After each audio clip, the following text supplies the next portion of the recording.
मैं प्रियंका प्रसाद, मेरा सवाल आप सभी से है कि जब चुनाव आता है तो आप एम्प्लॉयमेंट कम कर देंगे, अनएम्प्लॉयमेंट कम कर देंगे की बात करते हैं, महंगाई कम कर देंगे की बात करते हैं, पेट्रोल डीजल कंट्रोल हो जाएगा की बात करते हैं, और आप अचानक से महंगाई बढ़ाने लगते हैं। तो ये जनता की हित की बात है या चुनाव के लिए आप ये चीज करते हैं? मेरा सवाल आप सबसे ये है कि जैसे ही चुनाव आने लगते हैं तो आप जनता के विश्वास के साथ खेलते हैं, और जैसे ही चुनाव चले जाते हैं तो आप जनता का विश्वास जीतने की कोशिश करते हैं। दाम बढ़ते जा रहे हैं 2 साल से, आप ये चीज नहीं देख रहे हैं। और भी लोग आए हैं, सब मिडिल क्लास फैमिली से हैं, सब अमीर लोग नहीं हैं जो आपके टैक्स पे कर सकते हैं। हम लोग भी स्टूडेंट्स हैं, हमें भी अपने खर्चे देखने होते हैं। दिन ब दिन खर्चे हमारे बढ़ते ही जा रहे हैं, कंट्रोल कोई नहीं है इस बात पे। तो आप क्या कहना चाहते हैं? सबको दिख रहा है चुनाव वाला आपका जो मसला है ना, सबको दिख रहा है। मैं एक सवाल और ले लेते हैं फिर जवाब। मैं सिर्फ रेटोरिक्स में बात नहीं करूंगा। मेरे 3 सवाल हैं आप तीनों से, उनसे मैं नहीं पूछूंगा जी। सर, मेरा सवाल कांग्रेस वालों से यह है कि 2013 में 1,30,000 करोड़ के जो ऑयल बॉन्ड्स का उधार हम पे है, उसका इस पे कितना फर्क पड़ा है। दूसरी चीज, 2008 और 9 के बीच में जो इकोनॉमिक क्राइसिस आया था कांग्रेस गवर्नमेंट के अंडर, उससे आपने कुछ सीख के यहाँ अप्लाई क्यों नहीं किया।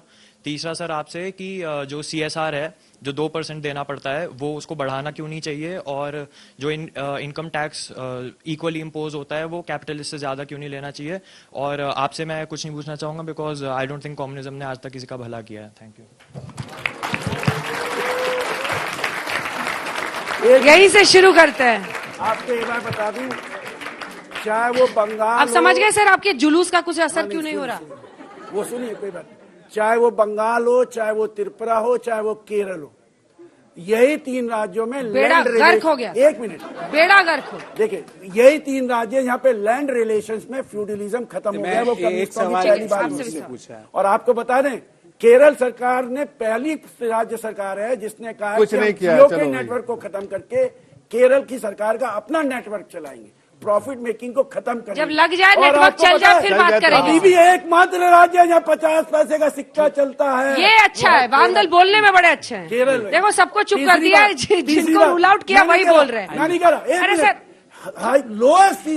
लोएस्ट एजुकेशन की फीस आपको कम्युनिस्ट राज्य की सरकारों में मिलेगी, पूरे विश्व में, हिंदुस्तान में ही नहीं पूरे विश्व में। लोएस्ट महंगाई की दाम आपको पूरे विश्व में कम्युनिस्ट राज्यों में मिलेंगे। उसका रीजन है कि हम मुनाफाखोरी पर जितना टाइट लगाम लगाते हैं कोई नहीं लगा। ठीक है। साथी ने एक सवाल पूछा, इम्पोर्टेंट सवाल है। टोटल 8 साल में एक्साइज ड्यूटी से पेट्रोल और डीजल पे कलेक्ट हुआ 26,51,000 करोड़, और ऑयल बॉन्ड का रीपेमेंट और इंटरेस्ट टोटल हुआ 77,000 करोड़। अर्थात जितना कलेक्ट हुआ उसका मात्र 3% ऑयल बॉन्ड में भुगतान हुआ, इंक्लूडिंग इंटरेस्ट। ओके, मुझे भी एक सवाल पूछा था। सिद्धार्थ बोल रहे, उसके बाद से आपसे कंक्लूडिंग। देखिए, इन्होंने बड़ा अच्छा एक, क्योंकि डिस्कशन सारा तेल, पेट्रोल, डीजल पे ही जा रहा है, जबकि एडिबल ऑयल्स में जो महंगाई है वो 100% पे भी कई कैटेगरीज में गई है।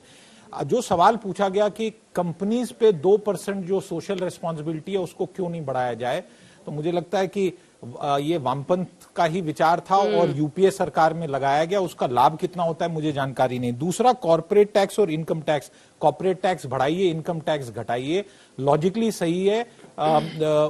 बीजेपी सरकार ने कॉर्पोरेट टैक्स घटाए थे और इनकम टैक्स को लेकर लगातार मांगे जारी हैं। पिछले 2 साल में तो कुछ हुआ नहीं, अभी इस बजट में कुछ नहीं हुआ।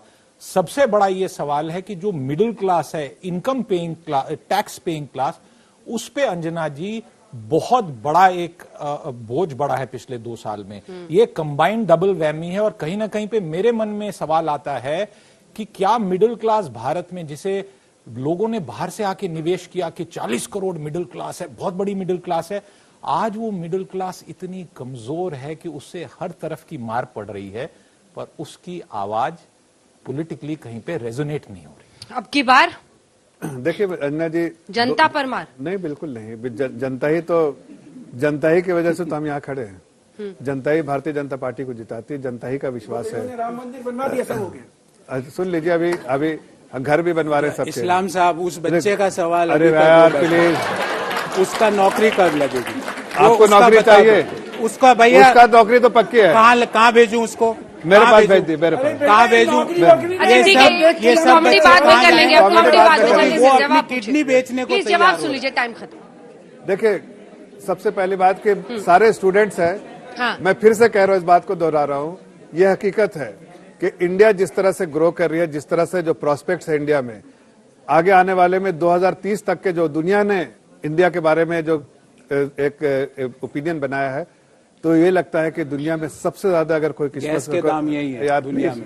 डोंट डिस्टर्ब मी, दुनिया में यही है, don't ये disturb गलत me. है कि सही Don't है? disturb me. Beyond दुनिया the में point, don't गैस के disturb दाम me. कहाँ है एक सबसे ज्यादा आपने प्लीज देखा? Please, एक प्रोफेसर मिनट, साहब, don't आपने disturb देखा me. कि किसी ने नहीं बच्चों? बोला। प्रोफेसर इनको प्रोफेसर बता दो गौरव कहाँ वल्लभ, है? आपके बीच में किसी ने नहीं बोला। पेट्रोल के तीसरे नंबर प्रोफेसर के साहब, दाम है इंडिया में। प्रोफेसर डीजल में इसलिए गौरव इनके वल्लभ, स्टूडेंट्स आपके आप बीच में इनको किसी भगा ने दिया नहीं वहां बता से। दीजिए, अरे आप चुप झूठ रहो। बोले उसके लिए अरे चुप या तो रहो। माफी मांगिए, या आप झूठ या बोल तो रहे हैं, माफी मांगिए रंजना इनसे। जी, झूठ बोलते हैं आप देखिए, यहाँ या पे। तो तीसरे नंबर ये के प्रोफेसर कॉस्टलीस्ट नहीं, इसलिए पेट्रोल इनको भगा इंडिया दिया में गया मिल वहां रहा है। से। प्रोफेसर डीजल वल्लभ, 7वें प्लीज। नंबर का कॉस्टलीस्ट इंडिया में मिल रहा है। रसोई अभी गैस 3 से सिलेंडर लाइन में अपनी बात पूरी कीजिए, कॉस्टलीस्ट आपका देखिए, ऑडियो मैं आ रहा है, सिर्फ बोलिए। इतना बोल रहा हूं कि जो हिंदुस्तान का जो के बारे में ओपिनियन है, सबसे बेहतरीन जो है, अगर फ्यूचर है तो इंडिया में जो जन्मे हुए बच्चे हैं, जो आज नई पीढ़ी है, उसके लिए है।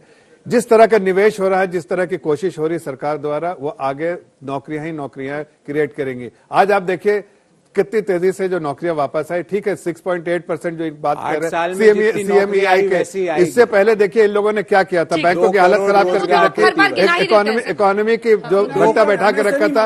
आज सब चीज मजबूत है।